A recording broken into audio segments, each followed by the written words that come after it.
Bonsoir frères et sœurs et bienvenue sur TV Radio de Vie. Il est 20h, pratiquement 50 heure locale. Nous sommes bel et bien en direct sur TV et Radio de Vie. Merci pour votre présence, merci pour vos prières, vos soutiens qui nous vont tout droit au cœur et que le Seigneur soit béni pour la présence de chacun de vous. Nous savons que chaque soir vous êtes connectés, n'est-ce pas, sur ces médias, TV et Radio de Vie, afin de participer, de suivre les enseignements que Dieu nous donne et aussi de nous partager aussi vos expériences. Que le Seigneur soit béni pour cet engouement qu'il met dans nos cœurs. Père, au nom de Yeshua, nous te prions. Merci pour nos bien-aimés qui sont connectés ce soir, Papa. Nous te prions, Adonai, Dieu d'Israël, de nous conduire en toutes choses. Nous voulons te voir glorifier, magnifier, exalter, Seigneur, et que ta parole soit honorée encore ce soir. En ton nom, Yeshua, nous te prions, Adonai, Dieu d'Israël. Amen. Voilà, frères et sœurs, nous allons ce soir parler des caractéristiques des prophètes authentiques. Voilà. Donc, les caractéristiques d'un prophète authentique. Voilà, ou prophète, prophétesse, peu importe. Donc, on va se balader un peu dans les Écritures. Mais bien avant cela, je tenais d'abord à vous présenter le dernier numéro de, n'est-ce pas, notre journal, les Dokimos. Donc, voilà, je donne à mon frère Julien de nous faire un petit, voilà, petit réglage, là, voilà, parfait. Et tu zoomes, là, c'est nickel. Donc, les Dokimos, le dernier numéro, il est encore plus beau. Voilà, merci Seigneur hein, pour ce beau travail que ton esprit fait. Et merci encore à l'équipe des Dokimos hein, qui travaille d'arrache-pied pour ce travail magnifique, fabuleux, qui honore le Seigneur notre Dieu. Voilà, donc il y a des belles choses à l'intérieur, donc des enseignements très, très édifiants et qui pourront vraiment vous aider à vous instruire, à vous, n'est-ce pas, à être fondé, hein, vous amener à être fondé, n'est-ce pas, sur la saine doctrine. Donc, que le Seigneur soit béni. Donc, comme vous le savez, tout est gratuit. Donc, vous pouvez le commander hein, sur nos sites respectifs. Voilà, que Dieu soit béni. Donc, vous pouvez directement aller sur le site de Dokimos. Voilà, que Dieu soit béni. En tout cas, je suis très, très touché par la qualité non seulement de l'enseignement et aussi voilà, du travail. Hein. Donc, vraiment, c'est magnifique. Le Seigneur est honoré, que Dieu soit béni. Donc, voilà, nous allons parler des caractéristiques des prophètes de Yahweh, des prophètes authentiques. Pourquoi? Parce que, justement, nous sommes dans une époque de confusion. Et les enfants de Dieu que nous sommes, que vous êtes, nous avons besoin d'être éclairés, hein, n'est-ce pas, sur la parole du Seigneur. Et vous savez que les prophètes existent encore. Dieu est le Dieu prophétique. Le Saint-Esprit est l'Esprit prophétique. Et celui qui, comme vous le savez, a inspiré les Saintes Écritures. Celui qui nous enseigne l'Évangile, celui qui nous aide à le comprendre. Et donc, oui, nous croyons que Dieu continue encore à parler aujourd'hui. Et bien évidemment, les prophètes actuels, les prophètes d'aujourd'hui ne sont pas ceux-là qui ne sont pas appelés à, n'est-ce pas, comment dire, remplacer les Saintes Écritures. Et parce que le canon biblique est déjà complet, n'est-ce pas? Donc, il n'y a pas de problème.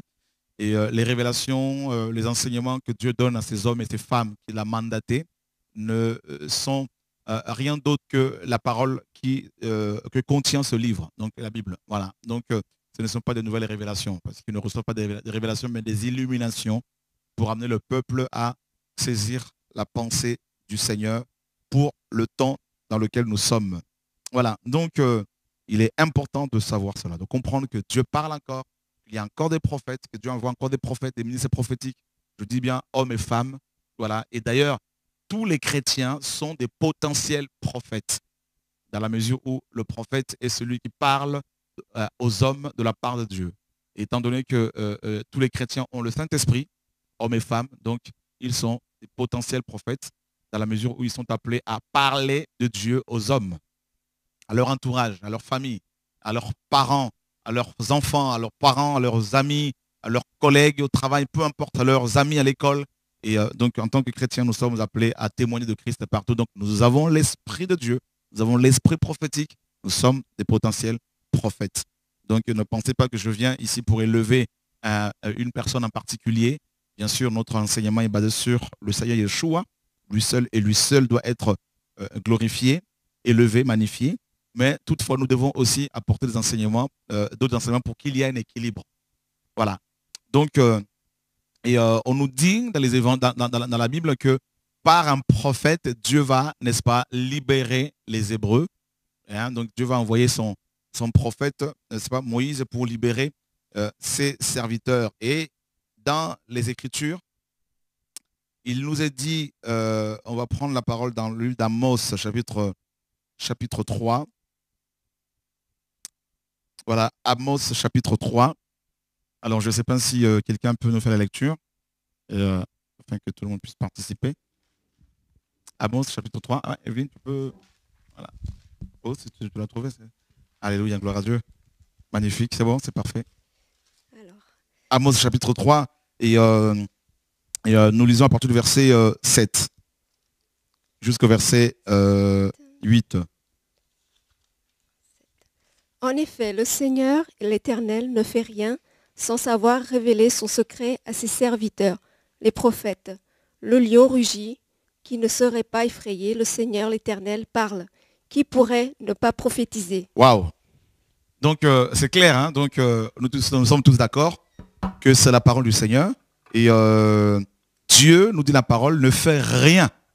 Ça, c'est le prophète Amos qui parle ici, n'est-ce pas? Dieu ne fait rien sans avoir révélé son secret à ses serviteurs, les prophètes. Donc, les prophètes assistent au conseil de Dieu. Ça, c'est important de le savoir, frères et sœurs. Les prophètes assistent, participent au conseil divin. Et ensuite, ils vont vers les hommes et les femmes vers lesquels Dieu les envoie pour délivrer un message. D'accord? Donc, quand Amos ici dit que Dieu ne fait rien sans avoir révélé son secret à ses serviteurs, les prophètes, donc ces prophètes sont d'abord serviteurs et serviteurs de Dieu, littéralement esclaves de Dieu. D'accord? Donc, ils n'obéissent qu'au Seigneur. Ça commence bien. Parce qu'on peut être prophète et ne pas être esclave de Dieu, obéissant au Seigneur. Donc, ensuite, on nous dit au verset 8 que Adonai, hein, Yahweh parle, qui ne prophétiserait. D'accord? Et ça, c'est terrible encore. Donc, Dieu parle, qui ne prophétiserait. Donc, il parle. Dieu parle. Et quand Dieu parle, eh bien, des prophètes sont envoyés. Lorsque Dieu parle depuis les cieux, eh bien, des prophètes, des prophétesses sont missionnés. C'est comme ça que ça se passe. Et d'ailleurs, la parole nous dit que Dieu dit une parole et les messagères de la bonne nouvelle sont une grande armée. Voyez donc, frères et sœurs, oui, Dieu parle encore aujourd'hui. Dieu continue, n'est-ce pas, à parler, continue à se manifester, à se révéler, bien évidemment. Et il est dit effectivement dans le livre de, on le verra plus tard, dans Hébreux chapitre 1er, qu'après avoir à plusieurs manières et à plusieurs reprises parlé à nos pères par les prophètes, Dieu en ce temps dernier nous a parlé par le Fils qu'il a établi héritier de toutes choses. Or, le Fils de Dieu, Yeshua, homme, est le prophète, justement, par excellence. D'accord? Par excellence. Donc, nous sommes dans... On va commencer, bien sûr, par Yeshua, le prophète par excellence. Et donc, nous parlons ce soir des caractéristiques des ministères prophétiques authentiques. Comment reconnaître un prophète authentique? Parce que nous sommes dans une génération où il y a beaucoup de confusion. Deutéronome chapitre 18. Deutéronome chapitre 18. Et nous lisons du verset 15 au verset 19. Voilà, Deutéronome 18, 15 à 19. Ouais, tu peux lire dans le micro. L'Éternel parle à Moïse et dit, parle aux enfants d'Israël et dis-leur, quand vous serez le micro près de la bouche, ouais, merci. Quand vous serez rentrés quand vous serez entrés dans le pays que je vous donne pour y établir vos demeures, que vous offrirez à l'Éternel un sacrifice consumé par le feu, soit un holocauste. Ah, Deutéronome, hein? 18, 15 Ah non, je suis à 19. Ok, tu es sur nombre. Ok, c'est pas grave, c'est pas grave. Alors, je vais lire pour gagner du temps. Yahweh, ton Dieu, te suscitera du milieu de toi, d'entre tes frères, un prophète comme moi. Vous l'écouterez. Et Moïse, mes amis, ici nous sommes à une époque où justement Dieu avait suscité ce grand prophète qui est Moïse. Et à un moment où justement le peuple ne voulait plus entendre Dieu parler, où le peuple était effrayé quand Dieu lui parlait, notamment sur le mont Sinaï. Et le peuple dira à Moïse, justement, que Dieu ne nous parle plus. Soit notre interprète, soit notre médiateur entre Dieu et nous, mais qu'il ne nous adresse plus aucune parole, de peur que nous ne mourions. Eh bien, Dieu dira à Moïse, eh bien, ce qu'ils ont dit là est une bonne chose. Et dis-leur justement que je veux leur susciter, n'est-ce pas, un prophète comme toi. C'est-à-dire un prophète qui sera, n'est-ce pas, comme toi, mon porte-parole. Pour ne plus qu'ils aient peur de moi. Un prophète qui, n'est-ce pas, en qui je mettrai mes paroles et qui leur parlera de ma part. Et quand Dieu disait à Moïse ici qu'il allait susciter au milieu des Juifs un prophète comme lui, comme Moïse, qu'est-ce que le Seigneur voulait dire par là? Moïse était le prophète de l'Exode. L'Exode, c'est quoi? Eh bien, c'est littéralement la délivrance, la sortie, n'est-ce pas, de prison. Donc nous comprenons, mes amis, que le ministère prophétique authentique est lié à la délivrance du peuple. D'emblée. Le prophète ne vient pas pour caresser le peuple. Le prophète ne vient pas pour être dans une association des pasteurs. Ça, ce n'est pas le prophète biblique. On va le voir. Le prophète ici, on nous dit, c'est le prophète de l'Exode. Un prophète comme toi. Et Dieu insiste, il dit, dis à mon peuple qu'il doit écouter ce prophète. Donc on comprend ici que souvent les prophètes ne sont pas écoutés. Pourtant, ils sont la bouche de Dieu, mais ils ne sont pas écoutés. Voilà. Et Dieu continue en disant, il répondra ainsi à la demande que tu fis à Yahweh ton Dieu à Horeb, le jour de l'assemblée, quand tu disais que je n'entende plus la voix de Yahweh mon Dieu et que je ne vois plus ce grand feu afin de ne pas mourir. Yahweh me dit ce qu'ils ont dit est bien. Je leur susciterai du milieu de leurs frères un prophète comme toi. Je mettrai mes paroles dans sa bouche et il leur dira tout ce que je lui commanderai. Et si quelqu'un n'écoute pas mes paroles qu'il dira à mon nom, c'est moi qui lui en demanderai compte. Voyez frère, le peuple a peur, le peuple n'a pas voulu écouter Dieu directement, il a demandé à un prophète. Le prophète est, n'est-ce pas, le messager de Dieu. Il est celui qui vient avec le message du temps. Il est celui qui vient apporter un réma, apporter un message approprié. Le message du jour, le message de l'heure. Le prophète, il ne vient pas, n'est-ce pas, représenter une association religieuse, une association ecclésiastique. Il ne vient pas représenter, mes amis, une dénomination. Il vient, n'est-ce pas, parler de la part du ciel. Il représente le ciel. Voilà le prophète. Voyez, frères et sœurs. Et ici, nous avons le prophète des prophètes, Yeshua, le modèle parfait de tous ceux qui se réclament du ministère prophétique. Tous les ministères prophétiques authentiques exercés par les hommes mortels que nous sommes ont comme modèle le ministère prophétique de Yeshua, le Mashiach. Et on nous dit d'emblée ici, mes amis, qu'il viendra parler de la part de Yahweh. Donc le prophète authentique n'est pas mandaté par les hommes. Il est mandaté par Dieu lui-même. Pourquoi? Parce que depuis le ciel, Dieu a parlé. Et le prophète reçoit ce message dans son cœur, dans son âme, et il ne peut que parler. Parce qu'il n'a pas le choix. Et d'ailleurs, le message qu'il reçoit de Dieu le met tellement dans un confort qu'il ne peut que s'exprimer. Voilà le prophète. D'ailleurs, Jérémie ne disait-il pas, hein? Quand bien même je me dis, je ne ferai plus mention de lui, mais il y a dans mon cœur, dans mes os, comme un feu qui est renfermé. Et je ne peux que parler. Voilà le prophète. Donc, mes amis, il y a prophète et prophète. Vous comprenez? Donc, si vous n'avez pas, vous n'arrivez pas à vous contenir, et que si vous êtes enfant de Dieu, si vous n'arrivez pas à vous contenir quand vous recevez des pensées de la part du Seigneur, sachez que Dieu vous appelle à exercer cette fonction-là, n'est-ce pas? Pour pouvoir, bien sûr, parler de sa part.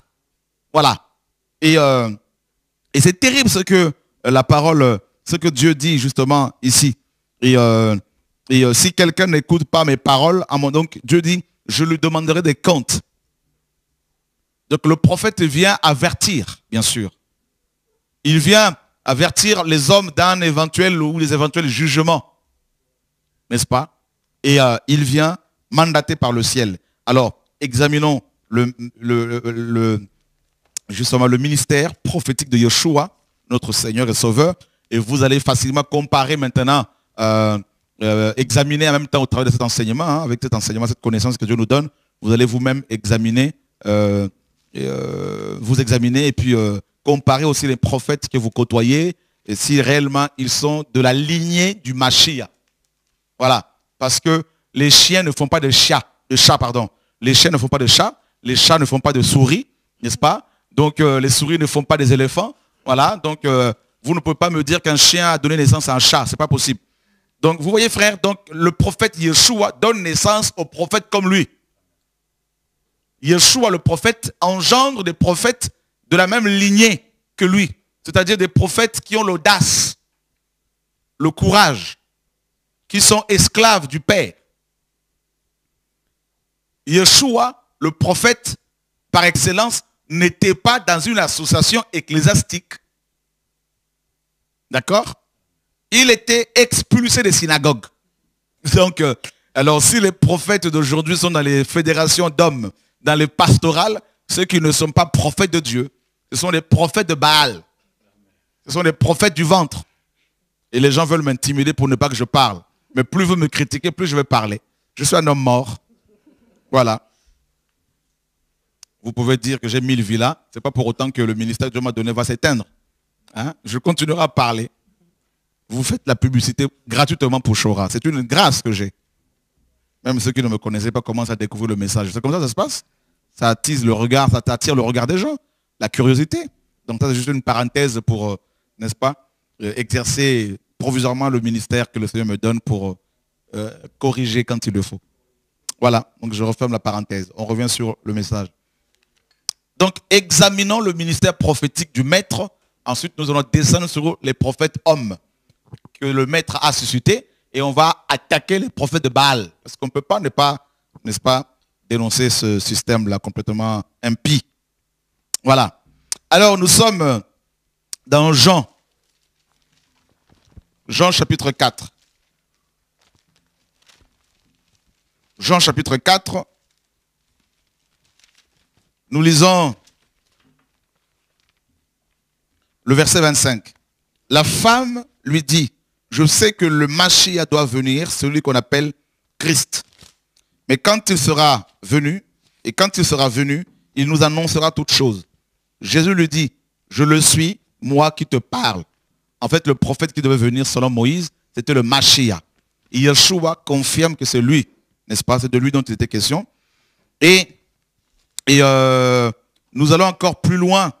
La femme, au verset 17, la femme répondit, je n'ai point de mari. Jésus lui dit, tu as eu raison de dire, je n'ai point de mari, car tu as eu 5 maris et celui que tu as maintenant n'est pas ton mari. En cela, tu as dit vrai. Seigneur, lui dit la femme, je vois que tu es prophète. Seigneur, je vois que tu es prophète. Je vois que tu es prophète. Donc ici, la femme samaritaine a fait la rencontre du prophète des prophètes, Yeshua. Une seule parole de connaissance a suffi pour que cette femme réalise qu'elle était en face du prophète d'un prophète terrible. Et donc ici, on a la confirmation que Yeshua était vraiment le prophète attendu par les Hébreux. Nous sommes dans Luc, chapitre 1er.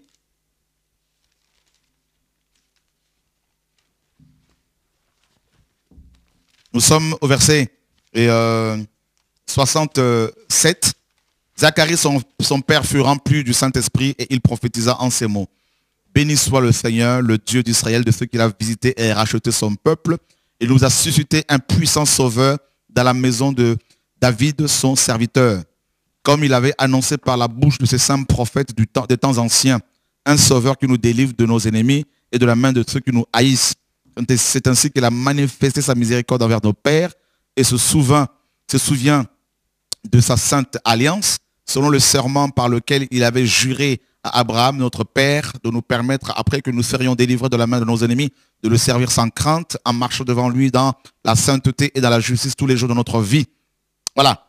Et toi, petit enfant, tu seras appelé prophète du Très-Haut, car tu marcheras devant sa face, devant la face du Seigneur pour préparer ses voies. Et donc là, il est question du Mashiach et aussi de Jean-Baptiste, que son père appelle le prophète du Très-Haut, qui était appelé à préparer le chemin du prophète par excellence, qu'on appelle aussi le sauveur ici.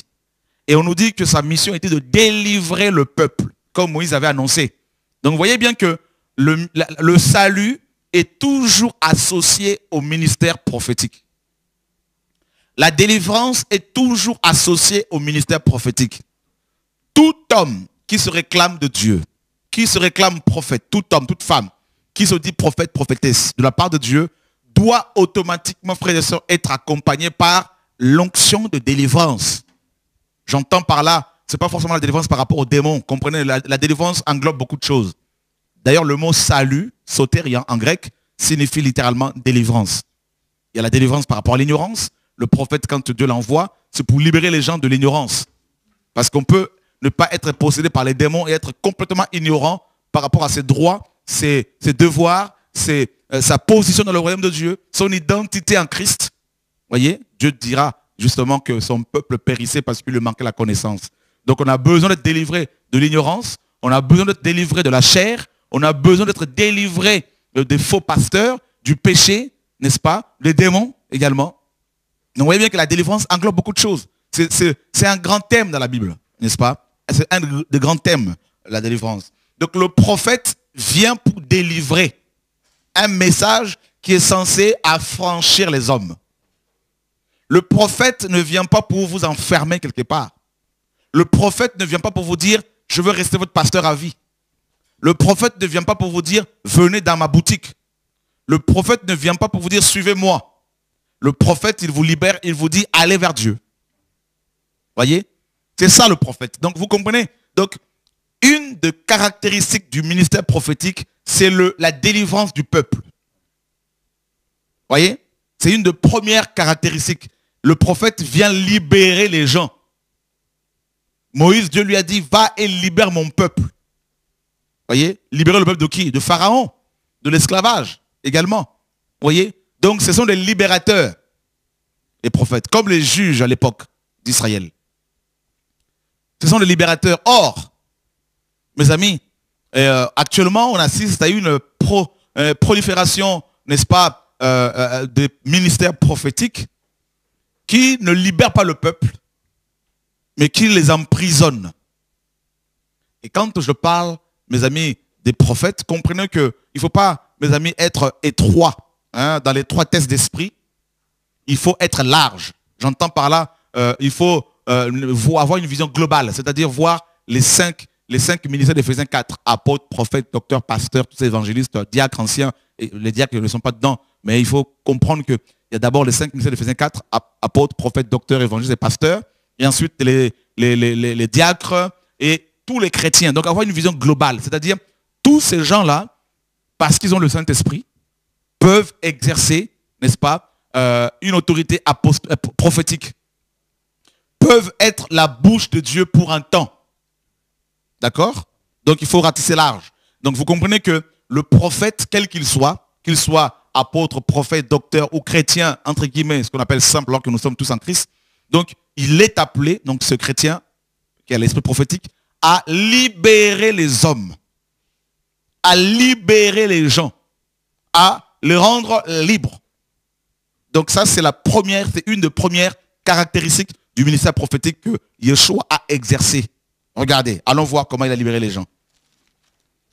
Frères et sœurs, oh, que Dieu nous fasse grâce.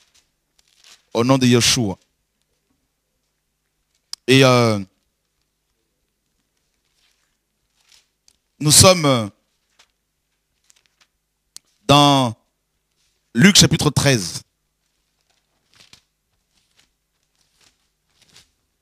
À partir du verset 10. Quelqu'un pourra-t-il le lire là? Luc 13, à partir du verset 10 jusqu'au verset 17. Voilà. Jésus enseignait dans une de synagogues le jour du Shabbat. Et voici, il y avait là une femme possédée d'un esprit qui la rendait infirme depuis 18 ans.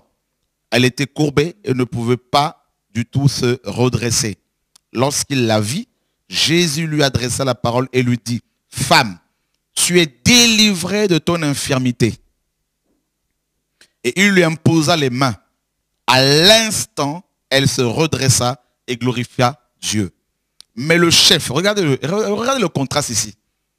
Mais le chef de la synagogue, ici nous avons une belle image de la plupart de nos pasteurs d'aujourd'hui, qui veulent garder les brebis du Seigneur sous leur coupole.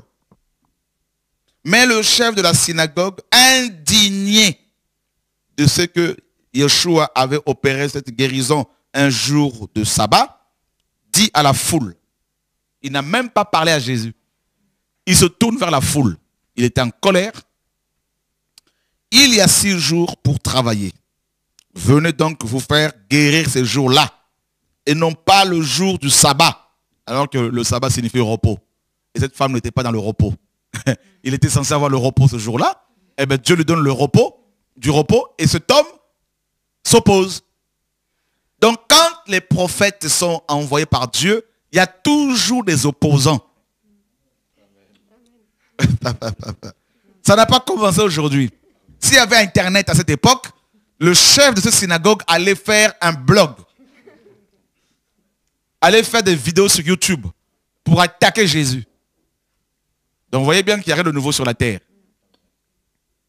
Le message que Dieu donne en ce moment-là, ça fait trembler beaucoup des vendeurs de pigeons. C'est ça mon combat avec tout ce monde-là.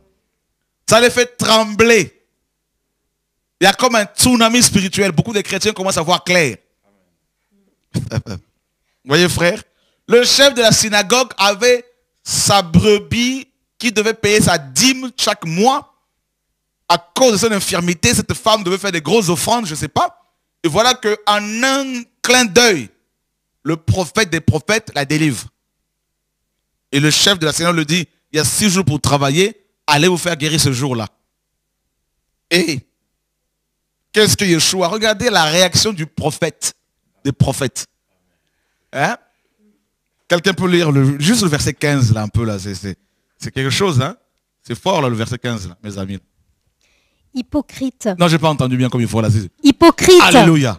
Lui répondit le Seigneur, est-ce que chacun de vous, le jour du sabbat, ne détache pas de la crèche son bœuf ou son âne pour le mener à boire? Ah!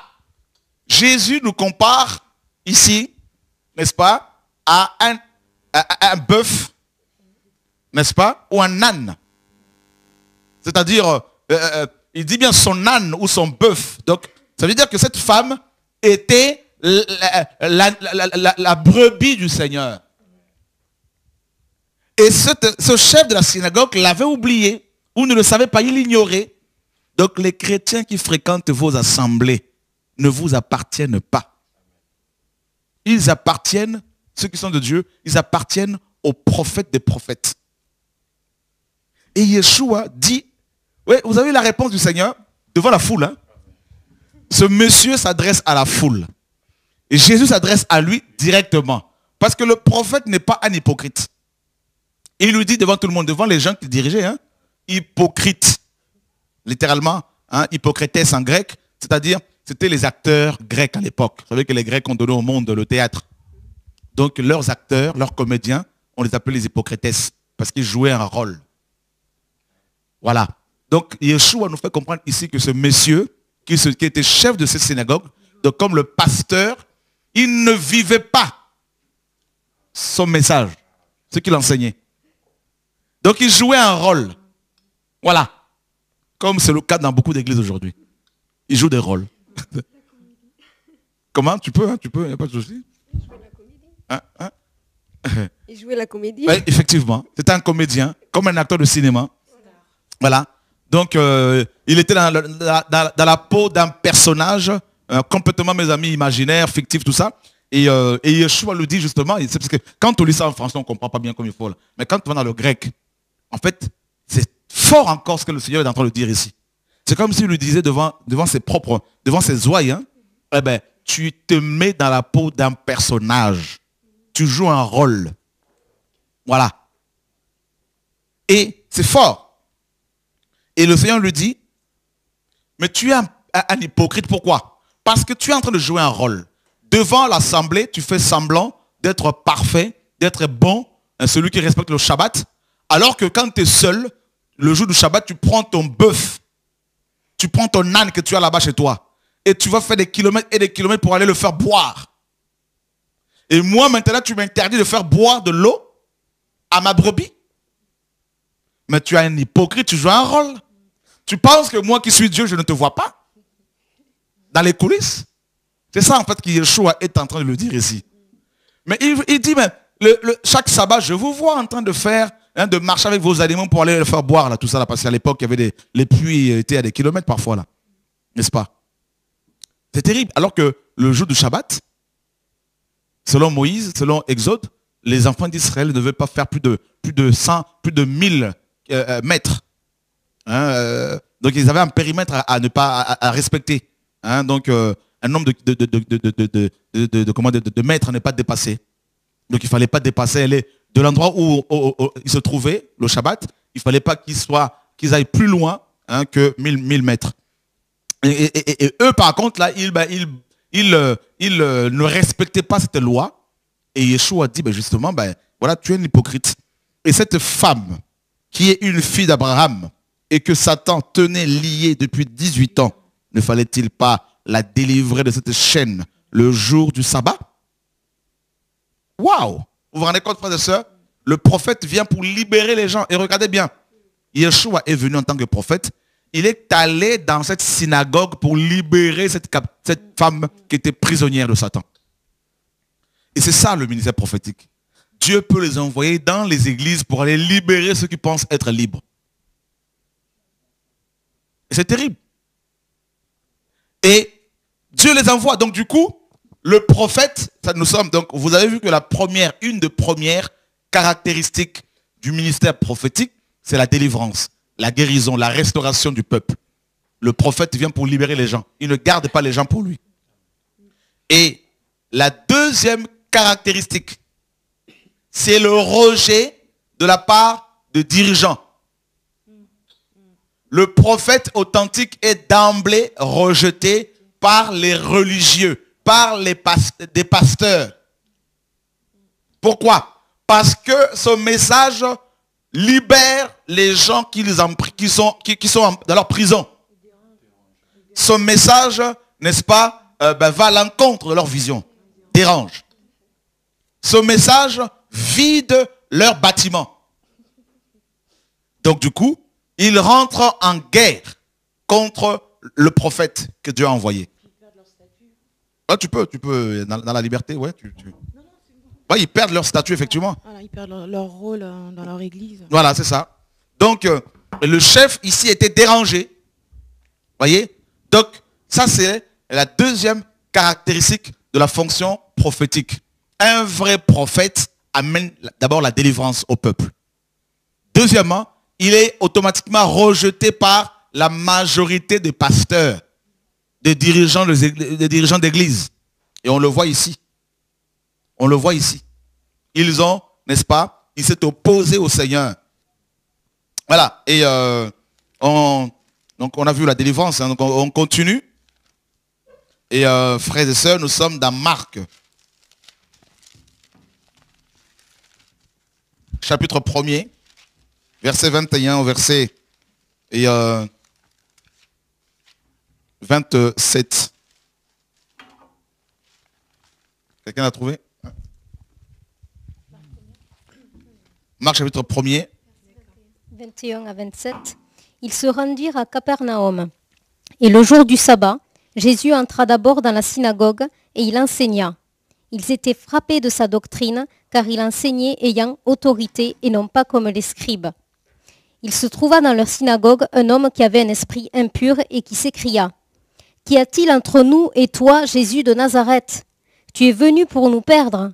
Je sais qui tu es, le Saint de Dieu. » Jésus le menaça, disant : « Tais-toi et sors de cet homme. » Et l'esprit impur sortit de cet homme en l'agitant avec violence et en poussant un grand cri. Tous furent saisis de stupéfaction, de sorte qu'ils se demandaient les uns aux autres : « Qu'est-ce que ceci, une nouvelle doctrine ? Il commande avec autorité même aux esprits impurs et ils lui obéissent. » Voilà. Donc on apprend ici, frères et sœurs, que, on a vu, hein, donc là, le Seigneur arrive dans cette synagogue, il trouve de nouveau un homme possédé par un démon, pourtant qui fréquentait cette synagogue. Et le Seigneur, le prophète arrive, il délivre cet homme. Et les gens découvrent la délivrance, alors qu'il fréquentait cette synagogue depuis des années. Donc le prophète vient pour délivrer. D'accord? Il ne vient pas pour te dire, reste attaché à moi. Non, il vient pour te rendre libre. Et deuxièmement, le prophète est rejeté par les dirigeants. Nous sommes dans Amos. On repart encore sur Amos. On va se balader. Amos chapitre 7. Versets 10 à 13.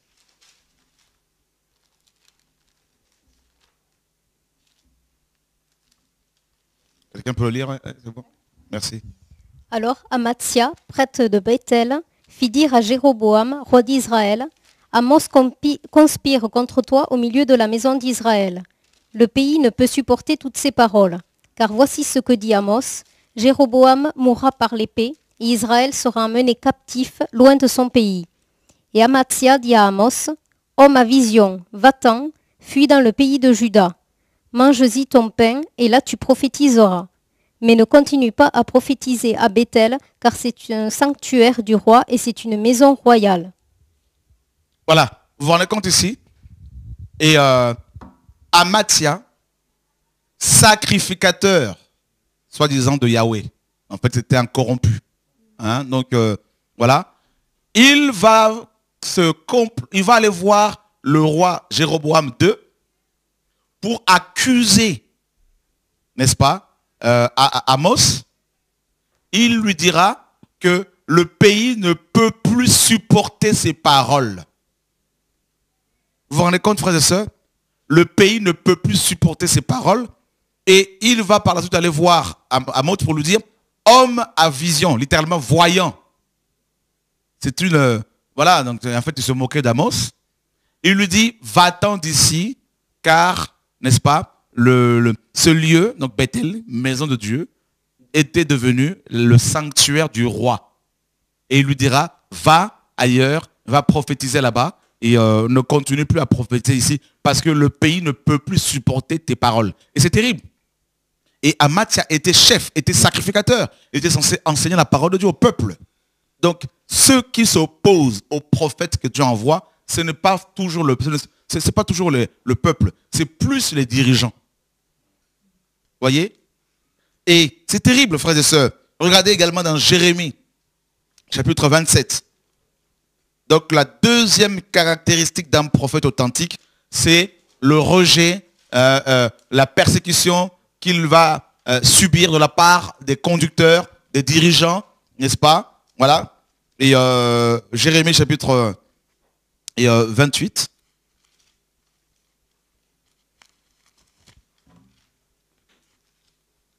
Et nous sommes... Et à partir du verset 1er, hein, si quelqu'un veut bien le lire. 28, à partir du verset 1er. Le micro. Dans la même année, au commencement du règne de Sédécias, roi de Juda, le 5e mois de la 5e année, Anania, fils d'Azur, prophète de Gabaon, me mit dans la maison de l'Éternel, en présence des sacrificateurs et de tout le peuple, ainsi parle l'Éternel des armées. Le Dieu d'Israël, je brise le joug du roi de Babylone.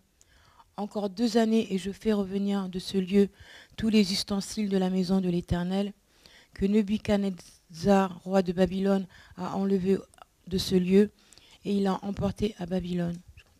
Ouais. Et je ferai revenir dans ce lieu, dit l'Éternel, Jéconia, fils de Joachim, roi de Juda, et tous les captifs de Juda qui sont allés à Babylone, car je briserai le joug du roi de Babylone. Jérémie le prophète répondit à Anania, le prophète en présence des sacrificateurs et de tout le peuple qui se tenait dans la maison de l'Éternel. Jérémie le prophète dit, Amen, que l'Éternel fasse ainsi, que l'Éternel accomplisse les paroles que tu as prophétisées, et qu'il fasse revenir de Babylone en ce lieu les ustensiles de la maison de l'Éternel et tous les captifs. Ah ouais. Seulement écoute cette parole que je prononce à tes oreilles et aux oreilles de tout le peuple.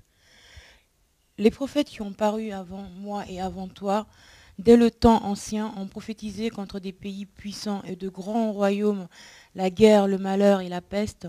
Mais si un prophète prophétise la paix, c'est par l'accomplissement de ce qu'il prophétise qu'il sera reconnu comme véritablement envoyé par l'Éternel. Alors Anania, le prophète, enleva le joug du dessus le cou de Jérémie, le prophète, et il le brisa. Et Anania dit en sa présence de tout le peuple, ainsi parle l'Éternel, c'est ainsi que dans 2 années je briserai de dessus le cou de toutes les nations le joug de Nebuchadnezzar, roi de Babylone, et Jérémie le prophète s'en alla. Après que Anania le prophète eut brisé le joug de dessus le cou de Jérémie, le prophète, la parole de l'Éternel fut adressée à Jérémie en ces mots. Va et dis à Anania, ainsi parle l'Éternel, tu as brisé un joug de bois et tu auras à sa place un joug de fer. Car ainsi parle l'Éternel des armées, le Dieu d'Israël, je mets un joug de fer sur le cou de toutes ces nations pour qu'elles soient asservies à Nebuchadnezzar, roi de Babylone, et elles lui seront asservies. Je lui donne aussi les animaux des champs. Et Jérémie le prophète dit à Anania, le prophète, écoute Anania, l'Éternel ne t'a point envoyé, et tu inspires à ce peuple une fausse confiance. C'est pourquoi, ainsi parle l'Éternel, voici je te chasse de la terre, tu mourras cette année, car tes paroles sont une révolte contre l'Éternel. Et Anania, le prophète, mourut cette année-là, dans le 7e mois. Voilà. Donc on voit ici Anania, un prophète, n'est-ce pas? Donc qui inspirait une fausse confiance aux Hébreux, au peuple, à cette époque. Et il va, devant tout le monde, s'opposer, n'est-ce pas, à Jérémie, à son message, à son ministère. Et heureusement que Dieu était intervenu parce que, voilà, donc vous voyez bien qu'à chaque fois, ben, justement, il y a des conducteurs qui s'opposent justement aux prophètes que Dieu envoie. Donc l'opposition, hein, donc ça c'est la deuxième caractéristique du ministère authentique que Dieu a envoyé, que Dieu envoie, c'est l'opposition. Dieu, des hommes se lèvent et s'opposent aux messagers ou aux messagères que Dieu envoie. D'accord? Donc, et ceux qui se lèvent comme ça pour s'opposer, ce sont souvent des conducteurs. Donc on le voit, on l'a vu avec Amos, on le voit avec Jérémie, et on le voit avec Moïse également, comment Pharaon s'était opposé. Janès et Jambres également, qui étaient prophètes de Pharaon, magiciens de Pharaon, qui étaient opposés à Moïse. On voit également, mes amis, comment Jésus-Christ lui-même, selon Actes des Apôtres, hein, chapitre 4, où on nous dit que, au verset 27 et 28, et c'est toi qui as dit par, 25 pardon, et c'est toi qui as dit par le Saint-Esprit, par la bouche de notre Père, ton serviteur David, pourquoi ce tumulte parmi les nations et ces vaines pensées parmi les peuples? Les rois de la terre se sont soulevés et les princes se sont ligués contre le Seigneur et contre son oint. En effet, contre ton saint serviteur Jésus que tu as oint, Hérode et Ponce Pilate se sont ligués dans cette ville avec les nations et avec les peuples d'Israël pour faire tout ce que ta main et ton conseil avaient arrêté d'avance. Voyez, donc on voit ici comment, justement, Hérode et Pilate, qui étaient ennemis, nous dit le livre de Luc, hein, qui ne pouvaient pas s'entendre, mais parce qu'ils avaient tous les deux un ennemi en commun, ils se sont ligués contre le Seigneur et ils l'ont, mes amis, fait arrêter. Donc ils ont, bien sûr, les juifs de concert, hein, les chefs juifs, les pharisiens, les sacrificateurs, les scribes, ils l'ont arrêté et crucifié, selon le plan de Dieu, nous dit la parole. Donc il y a eu une espèce de ligue des ennemis d'hier. Et c'est comme ça que ça se passe à chaque fois.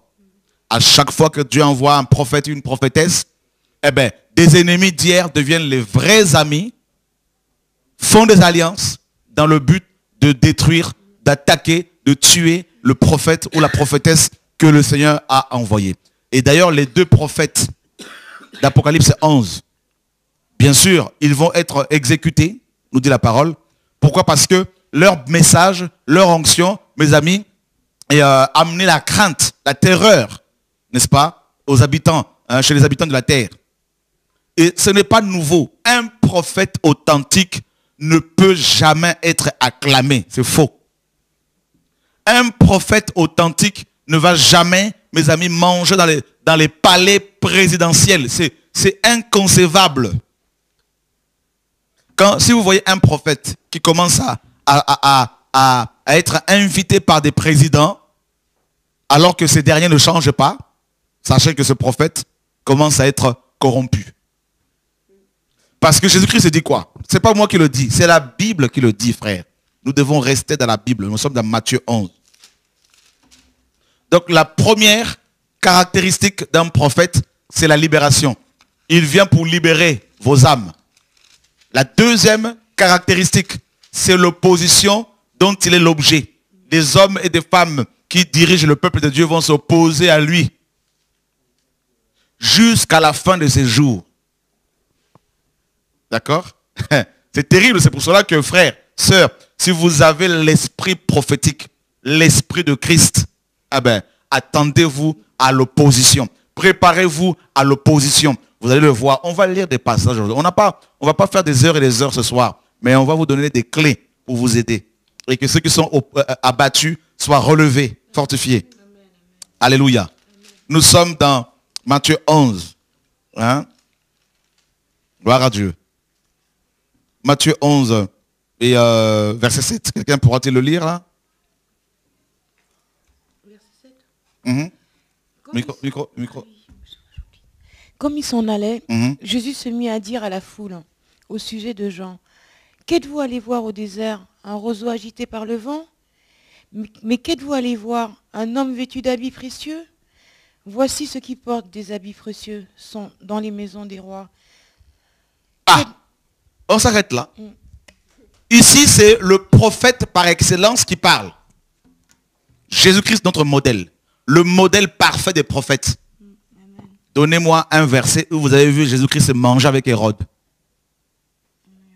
Donnez-moi un verset où vous avez vu Jésus-Christ manger avec Pilate. Moi, je veux être biblique. Voilà mon combat. Le jour où vous verrez Chora Kwetu manger avec un président, ça n'arrivera jamais. Parce que je ne peux pas ne pas me trouver devant un président et ne pas lui dire la vérité en face. Donc forcément, on va m'emprisonner. Sauf s'il se convertit. Vous voyez, frère? Donc si vous voyez un prophète qui est main dans la main avec un président en photo et qu'il met sa photo dans son bureau, qu'il soit pasteur, prophète ou docteur, évangéliste, ancien, je ne sais pas quoi, c'est qu'il est égaré. Oui, frère. Je sais qu'en parlant ainsi, j'amène encore des combats. Mais je suis un homme déjà, mes amis, crucifié. Donc, j'ai plus peur de la mort. Pour moi, la mort est un gain, pourvu que mon Dieu, Yeshua, soit glorifié. Amen. Voilà. De toute façon, je ne mourrai pas tout de suite. On est encore là ensemble. Amen. Je dis bien, je répète, si vous voyez sur un site internet un prophète en photo à côté d'un président, main dans la main, dites-vous qu'il est déjà égaré. Regardez, Jésus-Christ notre Seigneur. D'abord, le prophète Moïse. Quand il est allé dans le palais de Pharaon, ce n'était pas pour manger. C'était pour libérer le peuple. Et il a été chassé de l'Égypte. Jésus-Christ notre Seigneur, Amos d'abord, il n'était pas dans le palais du roi. Jérémie, il n'était pas dans le palais du roi pour manger. D'accord, frères et sœurs? Daniel, dans le palais du roi, il était combattu. Frères, sœurs. Et Jésus-Christ, quand il s'est retrouvé, d'abord Jean-Baptiste, il s'est retrouvé dans le palais d'Hérode, c'était en prison. C'était pas pour manger. Et on a coupé sa tête. Jésus-Christ est allé, mes amis, chez Hérode. Et Hérode l'a renvoyé. Il est allé chez Pilate. Pilate l'a fait condamner. Alors, Paul est allé chez César. C'était pas pour manger. C'était pour plaider sa cause. La cause de l'évangile. Alors, donnez-moi un seul verset d'un prophète qui parle d'un prophète authentique, avec un message authentique, qui était ami des rois impies. Le prophète Michée, pendant que, mes amis, les 400 prophètes de Baal mangeaient à la table d'Akab, le prophète Michée était dans son coin, dans 1 roi 22. Lisez la parole, frère. Michée était seul contre 400 prophètes de Baal. La troisième caractéristique d'un prophète authentique, c'est la solitude. Ce sont des solitaires. Jean-Baptiste était seul. Michée était seul. Élie était seul. Élie dira, je suis resté seul, prophète de l'Éternel. Jésus-Christ dira aux apôtres, je suis seul, mais le Père est avec moi. Paul dira, tous ceux qui sont en Asie m'ont abandonné. Et vous, vous avez des prophètes qui sont entourés des pasteurs, des apôtres, des prophètes, des bishops. Ce ne sont pas des prophètes de l'Éternel. Ce sont des prophètes d'Astarté. Ce sont des prophètes de Baal. Ce sont des prophètes du ventre. Voyez frère, de toute façon, j'ai atteint un niveau dans la dénonciation, dans l'enseignement, que je ne peux plus faire marche arrière. Voilà. Le train est déjà, mes amis, sur les rails, en marche. Et donc, c'est trop tard pour moi, là. Je ne peux que continuer jusqu'au bout. Je crois même que dès ma naissance, dès le jour de ma naissance, je me disais déjà que le combat était engagé. Voilà. Ce sont les solitaires. La solitude est une des caractéristiques du ministère prophétique authentique. Ce sont des hommes seuls, des femmes seules. Hébreux 11 le dit. Ils erraient ici et là. Voilà. Pourquoi ces hommes-là sont des hommes seuls, ou hommes ou femmes? Parce que quand ils arrivent dans un groupe, là où il y a le bazar, mes amis, ils dénoncent tout, ils cassent tout. Donc, les religieux préfèrent ne pas avoir affaire à eux. Voyez, frère? Donc, nous sommes d'abord dans la deuxième caractéristique, l'opposition. Voyez? L'opposition. L'opposition de la part de religieux. Regardez comment Paul a subi cette opposition face aux pharisiens qui l'ont accusé, qui sont partis même prendre un orateur, un avocat qui maîtrisait la rhétorique pour l'accuser. Vous avez vu, frère? Paul était seul, en prison. Jean, le prophète de Yahweh, sur l'île de Patmos, était seul. Voyez, frère? Il a subi une opposition terrible. Donc l'opposition, c'est normal. Si vous avez l'esprit de Dieu, l'esprit prophétique, attendez-vous à subir de l'opposition, même de la part des gens proches. Nous sommes dans Hébreux chapitre 11.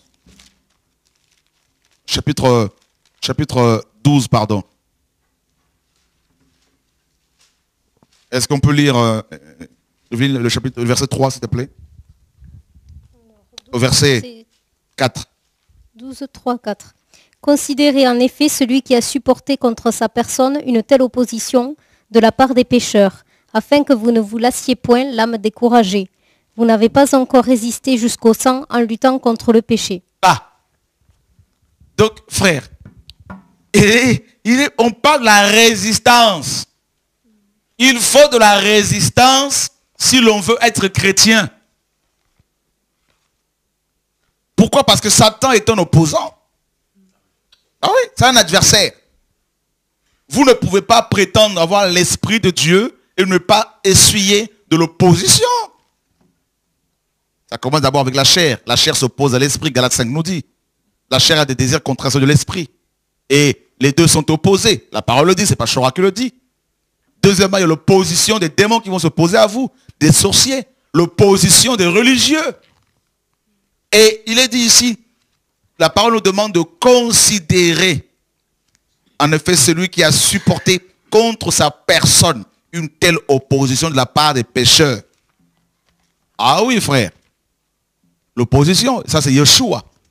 Toute sa vie était une vie d'opposition. Sa naissance, des hommes se sont opposés à sa naissance. Au point où on a tué tous les enfants de 0 à 2 ans. Voyez, frère? Voilà. Partout où Jésus allait, il avait les opposants. Les pharisiens étaient toujours là. Il guérit un malade, les pharisiens s'opposent. Il dit à quelqu'un, tes péchés sont pardonnés, les pharisiens s'opposent. Et vous ne voulez pas que Chora ait des opposants? Et quand on commence à critiquer Chora, vous commencez à pleurer, à trembler, à dire non, mais est-ce qu'il n'est pas vraiment aussi égaré? Mais attendez les chrétiens, vous avez compris quel message là, vous avez compris quel Dieu. Un vrai chrétien doit comprendre que nous sommes des opposants de Lucifer. C'est normal que Lucifer envoie ses enfants pour s'opposer à nous. Voilà. Ben, les catholiques, si vous êtes catholique, vous avez votre tenue de dimanche, vous allez régulièrement à la messe, vous n'aurez pas d'opposants parce que vous faites partie du camp de l'autre. Bien sûr, Dieu va s'opposer à vous. Vous voyez? On ne peut pas ne pas être opposant. Celui qui est avec Dieu devient opposant du péché. Voilà. Donc comment voulez-vous, mes amis, maintenant douter quand vous ne pouvez pas douter quand un homme de Dieu, une femme de Dieu, un chrétien, et mes amis, critiquez matin, midi, soir, posez-vous la question, pourquoi? Ben oui. Frère, Jésus-Christ, on l'a traité de Belzébul, mais on le suit quand même, non? Ben alors, Belzébul, c'est Satan lui-même. Ce sont des chefs religieux, pharisiens, scribes, tout ça, qui ont dit que Jésus était un Belzébul.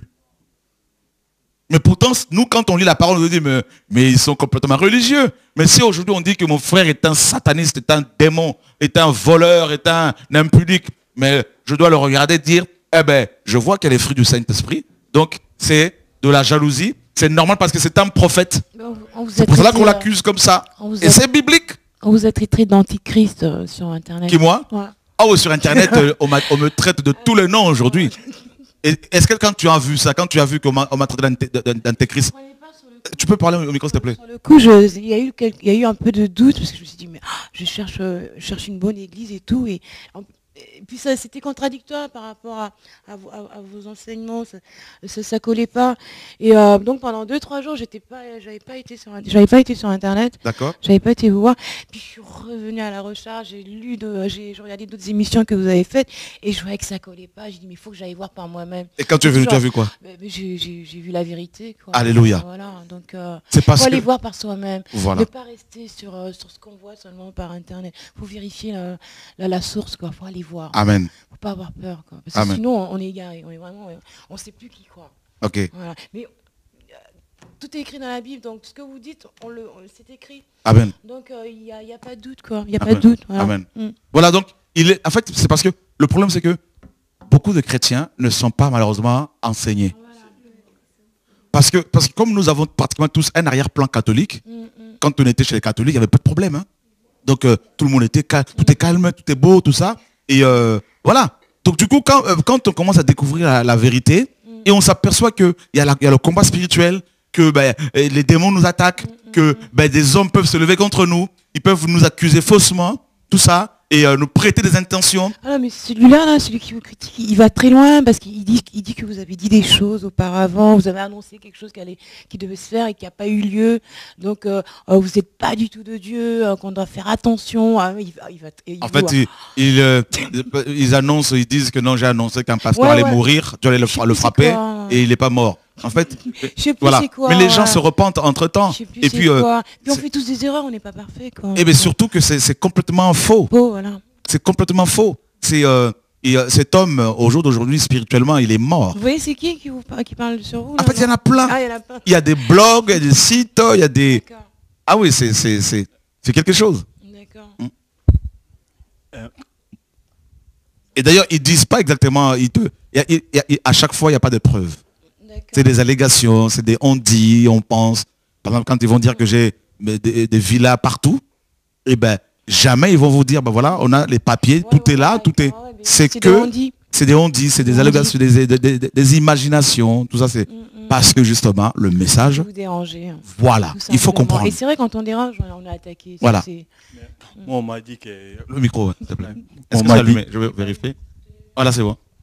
On m'a dit, attention, c'est un sorcier, fais gaffe à tes enfants, tout ça. Waouh. Oui.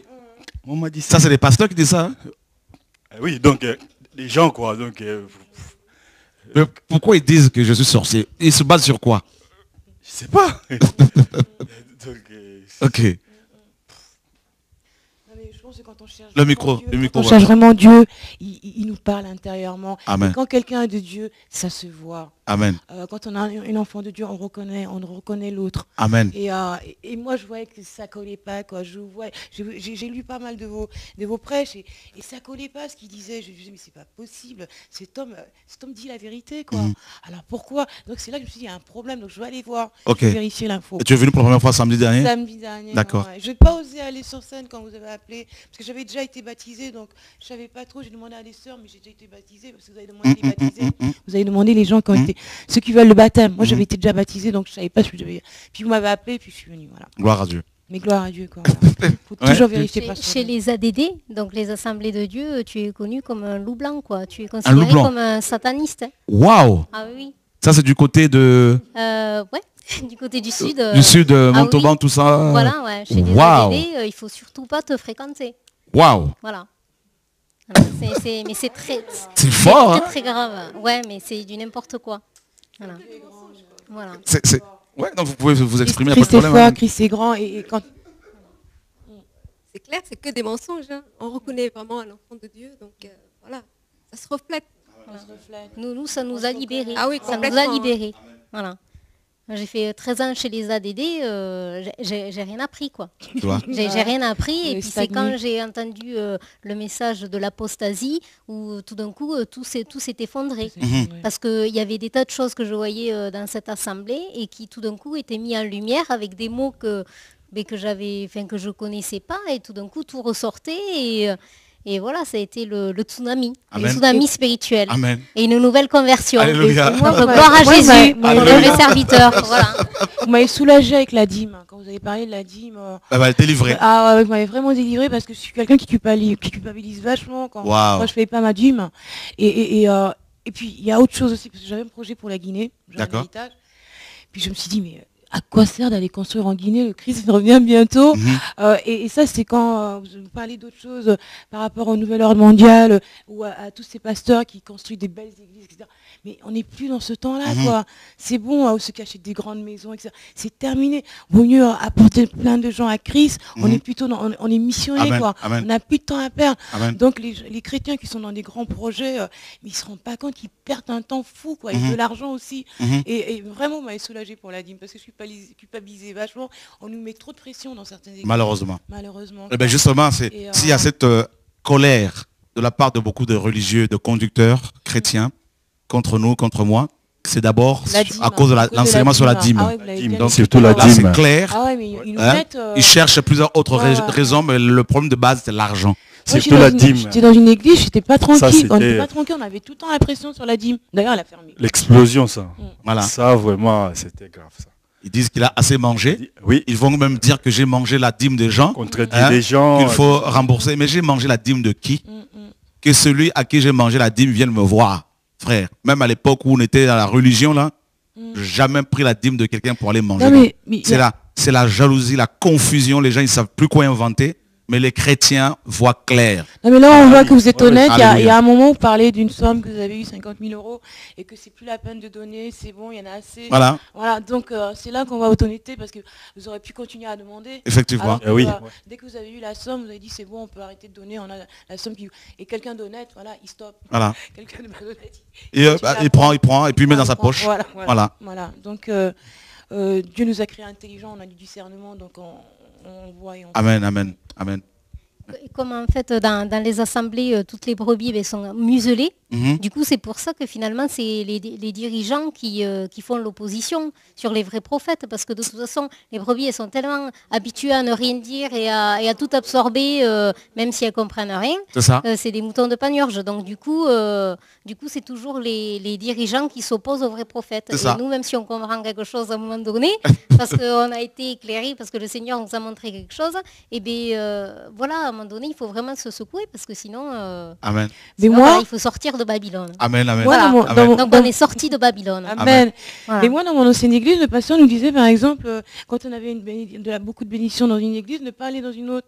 Et donc, quand on m'invitait dans d'autres églises, je n'allais pas, mais je me disais, ouais, mais c'est pas bon, il ne faut pas, le pasteur, il ne faut pas écouter ce qu'il dit parce que c'est faux. Mhm. C'est faux, puisque, en fin de compte, il nous enchaînait. Quoi. Complètement. Voilà, il nous enchaînait. Complètement. Moi, je pense que la parole, elle est partout. Mhm. Pourquoi être cantonné que dans une église? C'est ça, Et c'est là qu'est le piège. c'est ça, c'est C'est ça. là qu'est le piège. Et il nous On est dans le dit, royaume de voilà. Dieu. Mm. On peut partager avec des enfants de Voilà, Dieu, faut aller ici et là, partout, et voilà. avec les inconvertis, aller les voir témoigner, effectivement. Et puis le Christ l'a dit dans sa parole, vous reconnaîtrez mon église par Les fruits, les fruits. hein, un arbre à ses simplement, fruits. Voilà. c'est ça. Donc, Donc voilà, frères et sœurs, l'opposition de la part des pécheurs, comme le Seigneur le dit ici. Vous savez, quand Christ est venu, il est venu en tant que prophète. C'est ce que beaucoup de chrétiens ne comprennent pas. Jésus-Christ, quand il était venu sur terre, il est venu en tant que prophète. Le prophète vient libérer les gens. Le prophète vient éclairer les gens. Et bien quand il est venu, il fallait qu'il libère les gens d'abord du péché. C'est ce qu'il a fait. Qu'il libère les gens des démons. C'est ce qu'il a fait. Colossiens nous dit, il a, n'est-ce pas, effacé l'acte dont les ordonnances nous condamnaient. Il nous a libérés de la loi de Moïse qui nous condamnait. Il nous a libérés. La Bible nous dit qu'il a triomphé des puissances de démons occultes. Il a triomphé d'elle à la croix. Donc il nous a libérés du péché. Il nous a libérés des démons. Il nous a libérés de la loi. Il nous a libérés de la religion. Il nous a libérés des hommes. Paul le dit dans Galates 1. Christ, c'est pour la liberté que Christ vous a affranchi. Ne vous mettez pas de nouveau sous le joug de l'esclavage. Donc vous voyez que le messager Yeshua est venu libérer le peuple. Vous voyez? Et ça n'a pas plu. Ça n'a pas plu. Et c'est pour cela qu'il a été arrêté. Dieu l'avait prévu, bien sûr. Arrêté et exécuté. Crucifié. L'opposition. Même ses propres frères s'opposaient à Jésus. ouais. C'est écrit. Même ses propres parents, nous dit la parole, le prenaient pour un fou. C'est écrit. Mais pourquoi Pourquoi? l'opposition? L'opposition parce que toute œuvre... D'ailleurs, on va le lire. On va le lire. Galates. Pourquoi l'opposition? Galates chapitre 5. Versets 16 et 17. Il n'y a pas de problème, il n'y a pas de problème. Je dis donc, marchez selon l'esprit et vous n'accomplirez pas les désirs de la chair, car la chair a des désirs contraires à ceux de l'esprit et l'esprit en a de contraires à ceux de la chair. Ils sont opposés entre eux afin que vous ne fassiez point ce que vous voudriez. Ah, vous voyez, la parole est claire. Hein? Pourquoi l'opposition? La première réponse ici, parce que la chair a des désirs contraires à ceux de l'esprit. Et l'esprit en a de contraires aussi à ceux de la chair. Donc il y a une opposition entre l'esprit et la chair. Voilà pourquoi, quand Isaac est né, n'est-ce pas? Et là, avec son frère Ésaü, on nous dit que dès le ventre, depuis le ventre, il y avait déjà la guerre. Et celui qui était de la chair, donc Ésaü, persécutait, donc Jacob, pardon, persécutait Jacob qui était un enfant de la promesse. Voyez? Donc, tous les charnels combattent les enfants de Dieu ceux qui sont les hommes et les femmes spirituels, tout simplement. Pourquoi? Parce que la chair veut manger, la chair veut s'habiller, la chair veut être vue, la chair veut, comment dire, faire de grandes choses sur le plan charnel, humain, mais l'esprit veut marcher dans la simplicité. Voyez? Donc du coup, il y a une opposition. Et la chair veut le sexe, la chair veut la nourriture, tout ça là, et l'esprit veut nous imposer, dans l'amour, hein, bien sûr, une marche simple. La croix. Donc il y a une opposition. La première raison de l'opposition, c'est la chair. Ceux qui sont dans la chair, ceux qui veulent servir Dieu pour leur chair, pour avoir de l'argent, ceux qui veulent avoir la dîme, ceux qui veulent construire des grands bâtiments d'église, ben, ils vont s'opposer à la vérité, au prophète. Il va vendre pour un plat de lentilles son... Voilà, ceux qui veulent vendre leurs CD, ceux qui vendent leurs CD, leurs albums, leurs DVD, ceux qui vendent leurs livres avec leurs photos, parce qu'ils veulent être vus. Donc du coup, ils s'opposent à la simplicité de l'évangile. Il a vendu son droit d'aînesse, vous l'avez bien expliqué. Voilà, Ésaü a vendu son droit d'aînesse parce qu'il était charnel. Il avait faim, totalement faim. Voilà, c'est pour cela que ces opposants vendent leur onction pour des billets de banque. Voilà. Donc, c'est la chair. La deuxième raison, elle est spirituelle parce que Satan est un adversaire. Donc, il s'oppose à Dieu. Il s'oppose à tout ce que Dieu fait. Et c'est essentiellement ces deux raisons-là. La chair et le diable. Donc le diable va se servir de la faiblesse de la chair pour utiliser les hommes et les femmes à s'opposer à l'action de Dieu. Comme la nudité, etc. Tout ça là. Pour s'opposer à l'œuvre de Dieu. Et c'est pour cela, frères et sœurs, et si vous n'êtes pas suffisamment enseignés, vous pouvez avoir même des doutes sur les vrais ministères. Parce que nous sommes dans un monde où l'on nous a fait croire que les vrais pasteurs, ce sont ceux qui sont acceptés, acclamés par tout le monde. Alors que Jésus-Christ n'a pas été plébiscité. Jésus-Christ n'a pas été acclamé. Sa propre mère biologique, hein, Marie, dira que Jésus-Christ était fou. Qu'il était hors de sens. Ses propres frères nous disent dans Jean 7, ne croyez pas en lui. Donc l'opposition que Jésus-Christ a essuyée a commencé, c'était d'abord au sein de sa famille.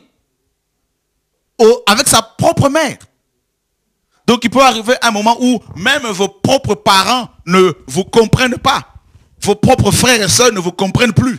Étranger dans sa propre famille. Voilà. Où l'on vous prend pour un fou, pour un gourou, pour une secte. Voyez? Tout simplement parce que vous avez reçu la pensée de Dieu. Et j'arrive. La Bible dit que l'homme spirituel, hein, donc la pensée de Dieu ne sont pas nos pensées. Les pensées du Seigneur. Imaginez si quelqu'un reçoit la pensée de Dieu aujourd'hui. Ben on va s'attaquer, on va l'attaquer. Parce que personne ne peut saisir charnellement la pensée de Dieu. Mais moi qui suis d'origine musulmane, dans ma famille, voilà, ils ne comprennent pas. C'est normal. Ils croient que je suis égaré. J'ai même des collègues de travail qui disent que j'irai en enfer. C'est normal. Voilà, eux, ils sont encore musulmans, on peut comprendre. Parce qu'ils ne sont pas éclairés. Mais l'opposition de la part de ceux qui se disent chrétiens, c'est là. Ils comprennent vraiment pas. C'est la pire en fait. C'est la pire parce que si Dieu, Dieu est fidèle, hein, heureusement que Dieu nous soutient, mais c'est la pire. Parce que il est dit quoi dans Jean 1? Il est venu chez les siens et les siens ne l'ont pas reconnu. D'accord? Et c'est terrible. Donc on voit bien que je vais finir d'abord ce que j'ai à partager là comme ça vous allez. Donc, il est venu chez les siens et les siens ne l'ont point reconnu. Et c'est terrible, frères et sœurs. C'est grave. Yeshua vient chez les siens qu'il attendait. Ils l'ont rejeté. Vous voyez, frères et sœurs, il a envoyé des gens pour dire, venez aux noces. Les noces, vous savez la parabole des noces. Et la Bible nous dit qu'ils n'ont pas accepté de répondre à l'invitation. Et il va envoyer ses serviteurs pour aller dans tous les carrefours, hein, pour appeler les boiteux, les aveugles, les malades, tout ça là, les estropiés, donc les nations, les païens que nous sommes. Pourquoi? Parce que son message était rejeté. Paul espérait gagner ses propres frères à la foi, hein, de Yeshua en Christ, mais il a été, quand il arrive à Jérusalem dans Actes 20, 21, 22, il a été rejeté par ses frères.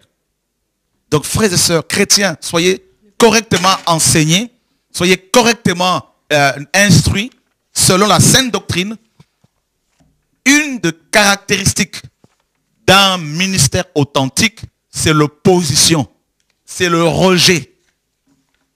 D'accord? Et ça, si vous êtes suffisamment enseigné là-dessus, vous n'allez plus trembler devant, mes amis, les critiques. Parce que si on commence à vous critiquer et que vous n'êtes pas suffisamment enseigné, vous risquez de perdre la foi, vous risquez de baisser les bras et de passer à côté de votre mission. Tout homme qui veut servir le Seigneur authentiquement, véritablement, toute femme qui veut aller loin avec le Seigneur, doit être suffisamment enseigné là-dessus. Il doit comprendre que l'opposition est très biblique quand on a l'Esprit de Dieu, quand on a l'Esprit de Yeshua. En fait, l'Esprit de Yeshua provoque l'opposition des païens, n'est-ce pas? L'Esprit de Yeshua provoque la colère des charnels. L'Esprit de Yeshua provoque la haine.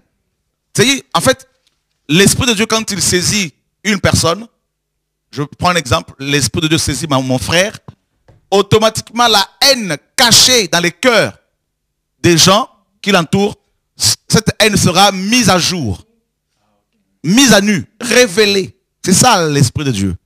Il n'y a rien de caché devant Dieu. Rien de secret devant lui. Voyez? Donc, l'opposition est tout à fait normale. Frère, quand Calvin, Dieu l'a appelé pour réformer les choses, il a subi une opposition terrible, Jean Calvin. Martin Luther a subi une grande opposition.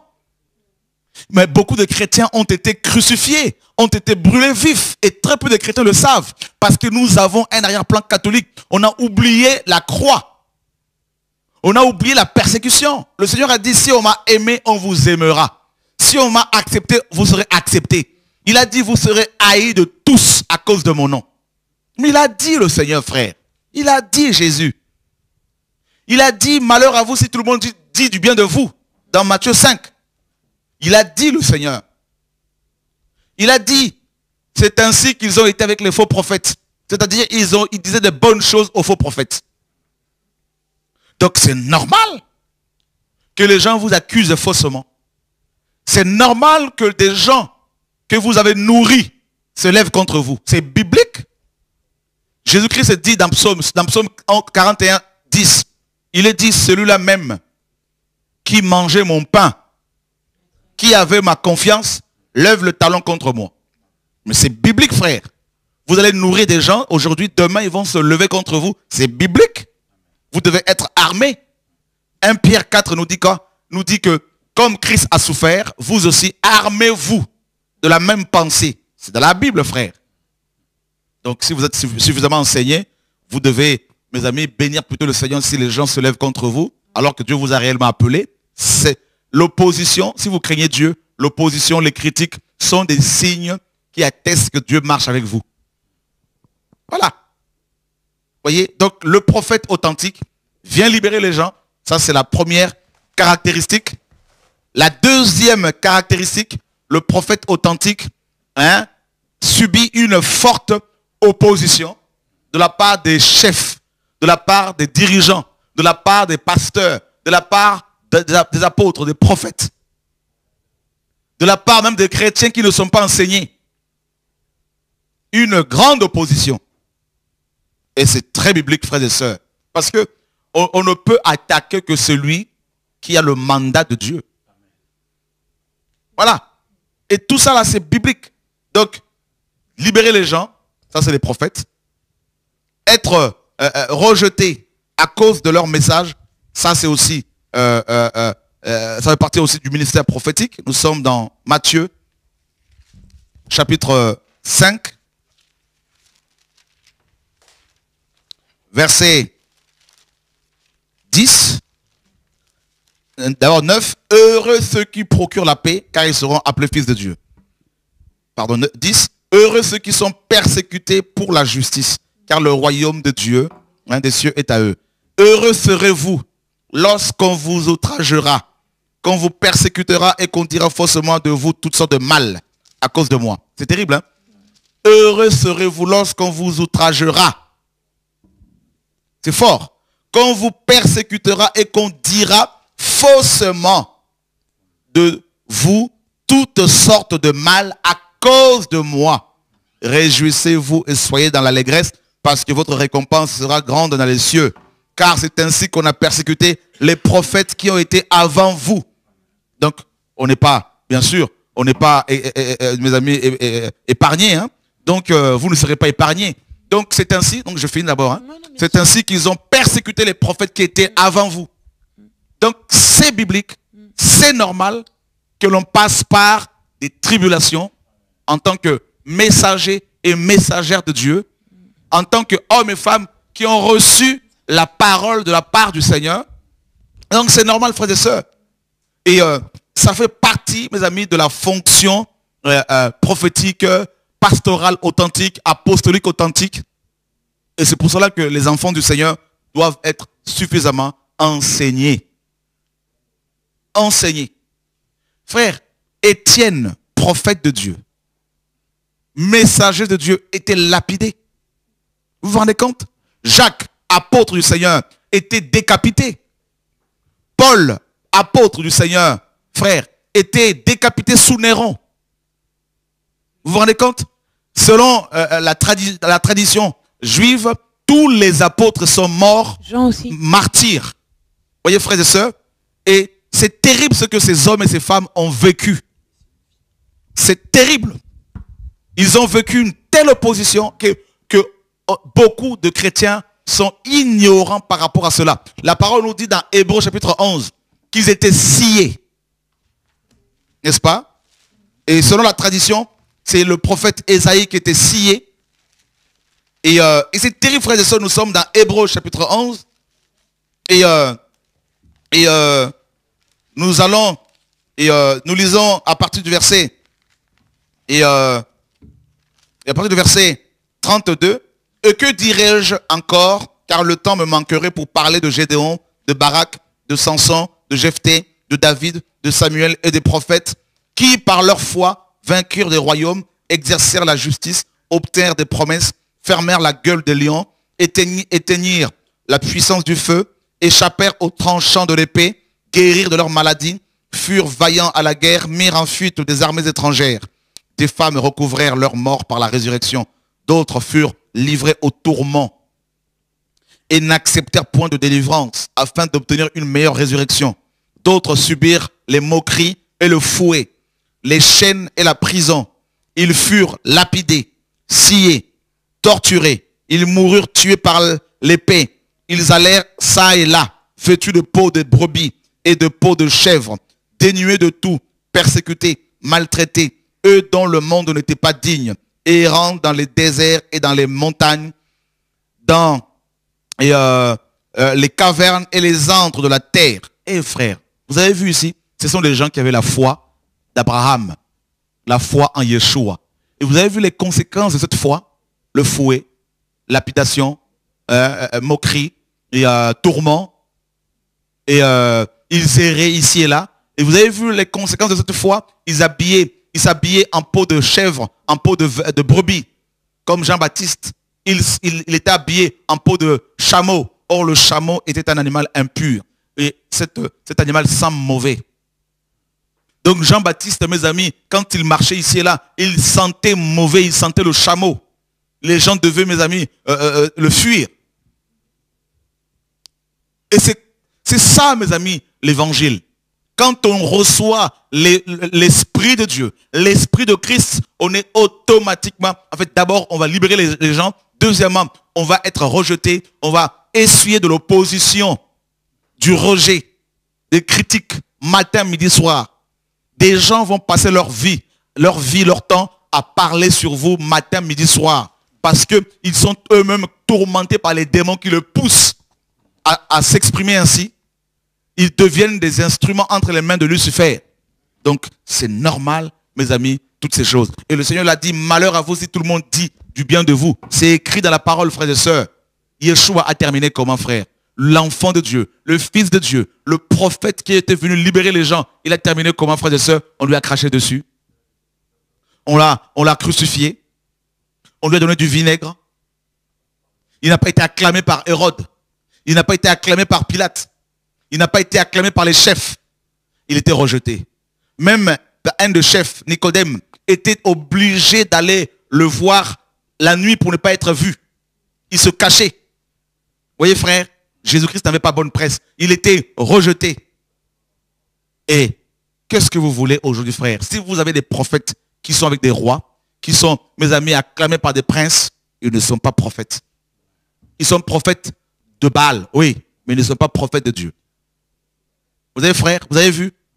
Donc, les vrais enfants de Dieu souffrent en ce temps de la fin, dans ce monde. Les vrais enfants de Dieu sont persécutés par le monde, sont pourchassés. Ce sont des hommes et des femmes solitaires. Ce sont des hommes et des femmes qui sont incompris. Incompris. Et ne cherchez pas non plus à être compris.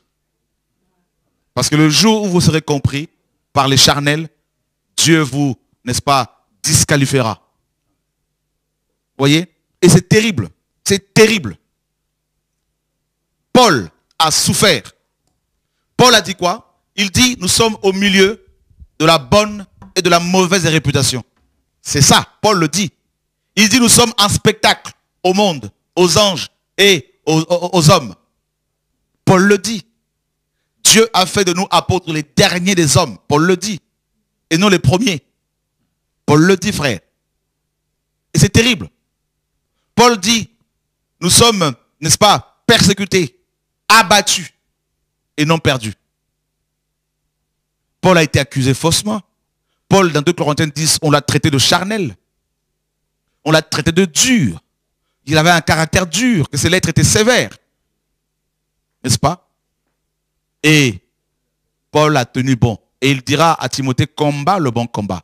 Donc c'est un combat. Le prophète authentique, mes amis, délivre les gens. Il subit beaucoup d'opposition. Et le prophète authentique également, quand il annonce les choses arrivent. Et ceux qui vont dire, ah non, mais eux, ils annoncent ce monsieur, hein, je ne dis pas que je suis prophète. Ah non, il a annoncé des choses qui ne sont pas arrivées. Mes amis, en 2008, Dieu m'a dit que la marche pour Jésus à Paris allait s'arrêter. Oh, il y avait un fou ici à Paris qui a fait des vidéos pour dire, ouais, Dieu a confondu Chorak et tout, cette prophétie ne s'est pas réalisée. Comme je suis de plus en plus, mes amis, surveillé par les charlatans, par les religieux, c'est comme ça le rôle des pharisiens. Ils épient les enfants de Dieu pour, mes amis, les surprendre, hein, par rapport à leurs paroles, pour les accuser. Ce sont des pharisiens, ça c'est l'esprit des pharisiens. Et cet homme, Dieu l'a confondu parce qu'aujourd'hui, maintenant, il enseigne que Jésus-Christ est noir. Et ceux qui l'ont suivi hier sont dans la confusion aujourd'hui. Voyez? Que Dieu soit béni. Alors, aujourd'hui, effectivement, la marche pour Jésus, c'est plus comme avant, c'est fini. 6 mois après cette prophétie, le président de la marche pour Jésus a envoyé une lettre au président Sarkozy à l'époque pour lui dire que le préfet de Paris avait interdit la marche pour Jésus. Voilà. Frère, et le président de cette marche dira que Chorak Otou m'a maudit. Qui suis-je moi pour maudire un chrétien? Au lieu de reconnaître que Dieu avait parlé. Vous voyez frère, il y a beaucoup d'autres prophéties que le Seigneur nous donne, ici et là, qui se réalisent par sa grâce. Je ne dis pas que nous sommes prophètes, que je suis prophète. Les gens, les religieux, mes amis, s'opposeront toujours à l'œuvre de Dieu. Il y en a, ils s'opposent sans savoir pourquoi. Malgré eux, ils deviennent amis, ils s'associent. Et c'est comme si c'est Dieu qui les pousse à le faire. Donc le prophète, comme on l'a vu dans Jérémie 28, il dit une parole et ça va se réaliser aussi. C'est aussi une autre caractéristique du Seigneur. Et Dieu fait son œuvre, frères et sœurs. Et donc si vous êtes appelés par le Seigneur à crier, à sonner le chauffard, attendez-vous à être, n'est-ce pas, persécutés, rejetés. Donc on a vu au moins 3 caractéristiques du ministère prophétique biblique. La première, le prophète vient pour délivrer les gens. La deuxième, le prophète essuie de l'opposition. Il est rejeté, il est persécuté, il porte sa croix. La troisième, c'est la solitude. Jérémie était seul, Ésaïe était seul, Jésus-Christ était seul, Paul était seul, Moïse était un homme seul, Élie était seul. Vous voyez, Michée, on l'a vu, il était seul. Et les prophètes, une autre caractéristique vite fait, hein, parce qu'on va vous laisser le temps d'appeler pour poser des questions. Une quatrième caractéristique de la fonction prophétique authentique, le prophète ne mange pas dans les palais des rois. Jézabel avait une table autour de laquelle il y avait 850 faux prophètes. Et Élie mangeait où? Il mangeait dans le désert. Qui le nourrissait? C'était les corbeaux ou une veuve sidonienne. Voilà, mes amis. Et, tandis que les faux prophètes mangent les mets du roi. Et Daniel avait refusé les mets du roi.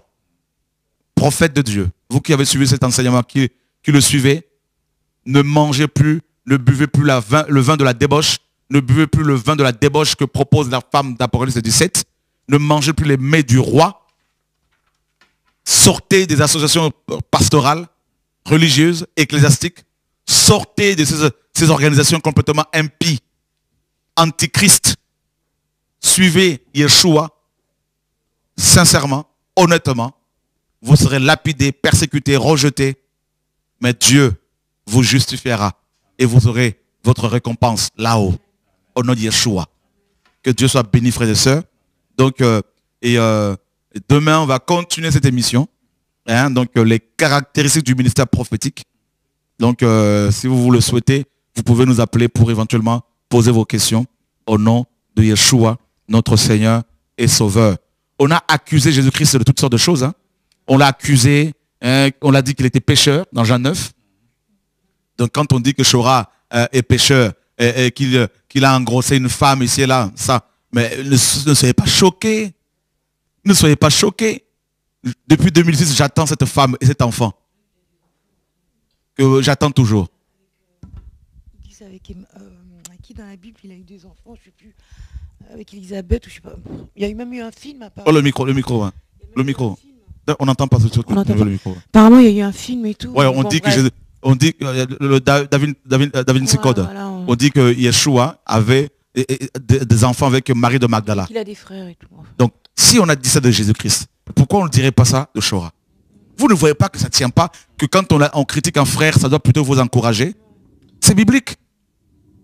Quand on dit que non, ce frère, ce monsieur a 1000 villas, 5 villas, 4 villas, mais il faut dire aux gens, mais vous êtes jaloux? Il a volé votre argent? Non. Ben alors taisez-vous. Voyez, c'est simple. Oh non, il était avec une femme bizarre, tout ça là. Mais attendez les amis, attendez. Ils vont jusqu'à mon passé pour dire qu'ils projetaient des films pornographiques. Ce que je n'ai jamais fait. Jusqu'à m'inventer une identité que je n'ai pas. Voyez, mais c'est biblique tout ça, la frères et sœurs. Donc vous devez comprendre que c'est biblique. Nous sommes dans un temps difficile, le temps de la fin. Donc ça doit vous rassurer, vous encourager à persévérer, n'est-ce pas, dans la foi. Voilà. Allô, on a quelqu'un en ligne? Allô? Oui. Allô, bonsoir. Bonjour à tous les frères et sœurs sur le plateau. Bonjour Shora, c'est Laurence. Bonsoir Laurence. Je voulais un petit peu intervenir par rapport à ce qu'on a entendu aujourd'hui et c'est vrai que en tant qu'enfant de Dieu, on est réellement combattu. Moi, je le vis au quotidien dans ma propre famille et régulièrement, j'ai une mère qui est intellectuelle, hein, donc qui me dit mais tu dois garder ton esprit critique. Et ça, c'est terrible en me faisant comprendre, en me disant même carrément, oui, tu fais partie d'une secte, garde ton esprit critique. Et c'est terrible, c'est vrai que c'est assez dur d'entendre de sa propre maman que, c'est pas, elle n'est pas du tout dans le... croit pas du tout en Jésus, quoi. C'est vraiment très, très difficile. Et puis en plus d'être combattu par ses propres parents, c'est vrai que ça n'est pas facile. Mais en même temps, je crois qu'on doit tous être encouragés quand on est combattu comme ça, parce que ça veut dire qu'on est, on est près du bout. Amen. Près du bout. Amen. Et ça c'est encourageant, je trouve. Amen. Et puis j'ai entendu la jeune sœur là qui parlait, donc apparemment qui au départ était musulmane, je crois. Oui, c'est ça, oui. Oui, et donc moi j'ai du métissage chez moi, puisque ma grand-mère est musulmane. Et donc il faut savoir qu'il y a quand même 5 sourates dans le Coran qui dit au peuple d'aller lire la Bible, et que la sourate 49, la sourate 5, verset 49, dit que la première source d'inspiration du musulman doit être la Bible. D'ailleurs, le nom de Jésus est cité, je ne sais pas combien de fois dans le Coran. Et Isa est appelé la parole dans le Coran. Ils le reconnaissent en plus, certains musulmans. Oui, oui. Et Isa est appelé la parole à plusieurs reprises aussi dans le Coran. Et ce qui est étonnant, c'est qu'ils reconnaissent que Jésus a été conçu du Saint-Esprit avec la Vierge Marie. Ils reconnaissent plus ou moins, voire plus pour certains, que c'est le Fils de Dieu, mais ils le mettent comme un prophète derrière Mahomet. Non, ils n'acceptent pas comme Fils de Dieu. Ils acceptent comme prophète, mais pas comme Fils de Dieu. Voilà, pour eux, c'est un blasphème, enfin. Voilà, mais ça dépend. Il y en a quand même qui reconnaissent qu'il y a quelque chose de bizarre là-dedans. Voilà, voilà. Le problème, c'est qu'ils le prennent dans le vrai sens du mot. Et, on a énormément, on sent que on a dans le Coran, on a énormément d'arguments pour assurer que Jésus est bien le Fils de Dieu, c'est bien celui qui est à suivre, puisque déjà le Coran, dans cette sourate 49, je ne sais plus, c'est 49 verset 5 ou verset 5, 49, que justement la première source d'inspiration doit être la Bible. La Bible est donc ce qu'on appelle l'ancienne alliance avec la loi et Genèse, où il n'est parlé que de Jésus. Amen. Amen. Voilà. Merci. Mais vraiment, soyez encouragés parce que on a tous, et le frère Choral, je crois que il en fait toujours l'expérience et qu'il peut nous donner vraiment beaucoup d'encouragement de ce côté-là. Soyons combattus, c'est notre... Comme disent les jeunes, soyons blindés. C'est une grâce, c'est une grâce. c'est vraiment une grâce. Amen. Soyez bénis, parce que je crois qu'il y a beaucoup qui veulent intervenir aussi. Soyez tous bénis. Merci. Il y a un passage justement. Beaucoup combattus. Alléluia. Alléluia. Dans Jean chapitre 7, justement, verset 1er. Après cela, Jésus parcourait la Galilée, car il ne voulait pas séjourner en Judée, parce que les Juifs cherchaient à le faire mourir. Donc on voit bien déjà donc le Seigneur est obligé de se cacher parfois, parce qu'on voulait le faire mourir. Attendez, mais c'est terrible quand même. Donc c'est dans la Bible, c'est écrit, mais pourtant, parfois on peut le zapper. Or, la fête des Juifs, la fête des tabernacles, était proche. Et ses frères lui dirent, pars d'ici et va en Judée, afin que tes disciples voient aussi les œuvres que tu fais. Personne n'agit en secret lorsqu'il désire paraître. Si tu fais ces choses, montre-toi toi-même au monde. Car ses frères non plus ne croyaient pas en lui. C'est terrible. Tous les miracles que Jésus-Christ opérait, ses propres frères ne croyaient pas en lui. Alors, frères, sœurs, c'est normal que les gens ne croient pas en vous. Tout le monde ne va pas croire en vous. C'est normal. Mais ce n'est pas pour autant que vous devez vous décourager. Donc, ne soyez pas découragés parce que les frères et sœurs sont persécutés, sont critiqués. Au contraire, vous devez vous dire, ah ben, on ne peut critiquer que celui ou celle que Dieu a réellement appelé. Voilà. Donc, que Dieu soit béni. Il faut continuer à servir votre Dieu et surtout pas chercher à vous justifier à chaque fois.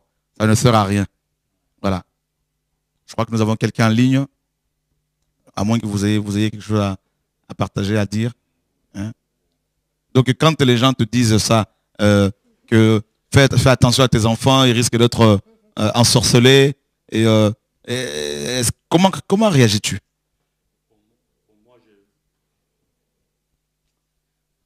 Le micro, près de la bouche. Ouais. Moi, c'est la parole, quoi.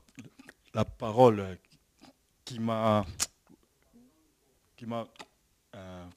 touché, convaincu. Oui, convaincu. Hein. Alléluia. Tout ça. Voilà. Des balivernes. Oui, vous êtes très convaincant. Ah oui. Franchement, vraiment, vous êtes très convaincant. Ça, c'est l'esprit en moi. Ouais, Ah oui. On voit que c'est pas faux, quoi. C'est vrai. Amen. Ouais. Alléluia. Dieu est bon. Surtout le contrôle Ok. Le message de... Ça, Me demande de regarder autre chose et tout. Parce que je suis agent d'accueil dans un service social. D'accord. Donc quand j'ai des moments calmes, j'arrête regardes. de voilà. Et j'ai des collègues qui me disent, mais écoute la musique, regarde. Je dis mais non, je suis bien, laissez-moi tranquille. Donc voilà quoi. On a quelqu'un en ligne, allô, bonsoir.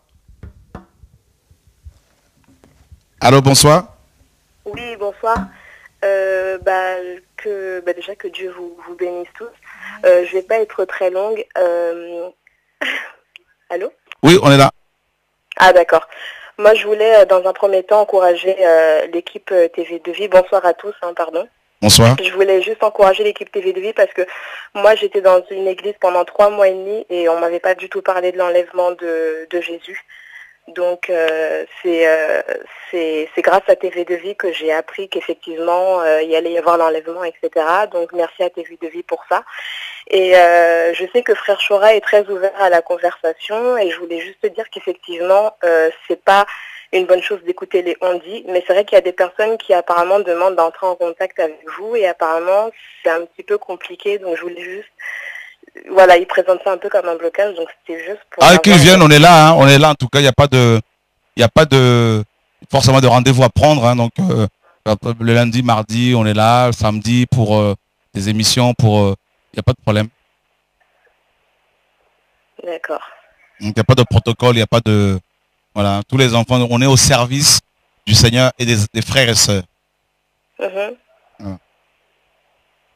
D'accord, ok, très bien. Merci de votre réponse. Une fois de plus, je vous encourage et puis on se dit à très bientôt. Hein, on reste connecté, on se bat pour le Seigneur et puis on continue. Alléluia. Merci Seigneur. Bonne soirée, merci, soyez bénis, au revoir. Amen. Et demain, si Dieu permet, on va parler de l'opposition que Paul a essuyée. Hein, donc je crois que déjà l'opposition du Seigneur, on connaît, hein, ce que où ça l'a amené. Hein, donc à la croix pour nous sauver. Et même Dieu, lui-même le Créateur, le Père de notre Yeshua lui-même qui est Dieu, donc Seigneur. Et à l'heure actuelle, Dieu n'est pas plébiscité. Dieu a des opposants même parmi les hommes. Vous voyez? Donc n'attendez pas à ce que tout le monde vous acclame. Moi, je ne m'attends plus à cela. Donc ne soyez pas troublés, ne soyez pas découragés si les gens vous agressent, si les gens vous accusent faussement. Frères et sœurs, Yeshua l'a vécu. Donc si vous êtes chrétien, si vous êtes disciple de Yeshua, Jean, dans Luc 6,40, il est dit, tout disciple accompli sera semblable au maître. Le disciple n'est pas plus grand que le maître. S'ils ont appelé le maître de la maison Belzébul, à combien plus forte raison appelleront-ils les gens de sa maison? C'est écrit dans la parole, frères et sœurs. Donc il faut être encouragé, fortifié et continuer à faire l'œuvre du Seigneur. Voilà. Je ne sais pas s'il y a quelqu'un d'autre en ligne. Voilà. Y a-t-il quelqu'un ok. Donc chez les ADD, donc comme vous dites, là-bas c'est vraiment c'est le feu quoi. Ouais, c'est le feu mais calme plat quoi. Le mouvement ADD c'est vraiment compliqué. C'est un carcan, une forteresse où une fois qu'on est dedans, après c'est... on n'en sort plus. Ouais, on n'en sort plus quoi. Et quand on sort, et bien là, on ne nous comprend plus et après on ne peut même plus parler de Jésus avec nos anciens, entre guillemets, frères et sœurs parce qu'on n'a plus le même langage. Mm-hmm. Voilà, déjà la sanctification, on connaît à la limite les 10 commandements. Donc il y a un certain cadre, il y a certaines choses, mais comme il n'y a pas toute la vérité, eh bien, une seule goutte, ça met du levain partout, quoi. C'est ça. Donc du coup, mais ton nom est très très mal vu, très mal vu en tout cas à Montauban. Waouh. Ouais. Mes amis, c'est pas évident. Hein. Vous savez, quand Dieu m'envoie ici et là, il y a des pasteurs qui se mettent ensemble, les ennemis s'unissent pour s'opposer à notre venue. Mais le peuple de Dieu, les enfants de Dieu sont debout. C'est ça qui m'encourage en fait. Quand je vous vois tous des frères et sœurs, voilà, donc on est là, on s'exprime dans la liberté, pas de problème. Je me dis, non, il y a un peuple qui est là, il y a des enfants du Seigneur qui sont là, qui aiment la vérité, et ça c'est très encourageant. Je voulais juste ajouter, ouais. Les vrais disciples de Dieu, les vrais enfants intègrent dans le Seigneur et reconnaissent les vrais prédicateurs. Donc, parce qu'on forme tous au même corps, donc voilà. On a tous, le Seigneur, on a le discernement de connaître vraiment ce qui prêche. Donc. Alors, ceux qui s'opposent bien sûr à cette action du Seigneur, ils vont aussi dire aux chrétiens, oh non, ne suivez pas l'homme, non, on ne suit pas l'homme. Et on connaît en fait ce type de langage. Et, mais Dieu fait, en fait, cette œuvre-là, l'œuvre que Dieu fait, pas seulement avec nous, mais avec tous ces enfants ici et là dans le monde entier, même des personnes qu'on ne connaît pas, personne ne peut détruire l'œuvre du Seigneur. Personne. C'est ce qui nous rassure, frères et sœurs. Donc ce soir, nous avons voulu vous encourager à tenir ferme et encourager les vrais prophètes. S'ils sont persécutés, qu'il n'ait pas de doute sur leur ministère, sur leur appel.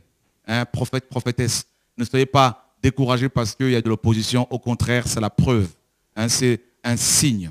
Hein, si vous craignez Dieu, bien sûr, c'est un signe que Dieu marche avec vous. Ne soyez pas découragés parce que les gens vous accusent faussement. Ce n'est que le début. Donc, soyez fortifiés, encouragés. Vous savez, on va vous accuser faussement, mais l'Esprit de Dieu va attester dans les cœurs de ses enfants qui vous êtes. Donc, ne soyez pas, comment dire, choqués, découragés, blessés. Continuez votre marche. Seul Dieu vous justifiera. Ne cherchez plus la justification auprès des hommes. Délivrez le message que Dieu vous a donné. Le reste, c'est Dieu qui fera.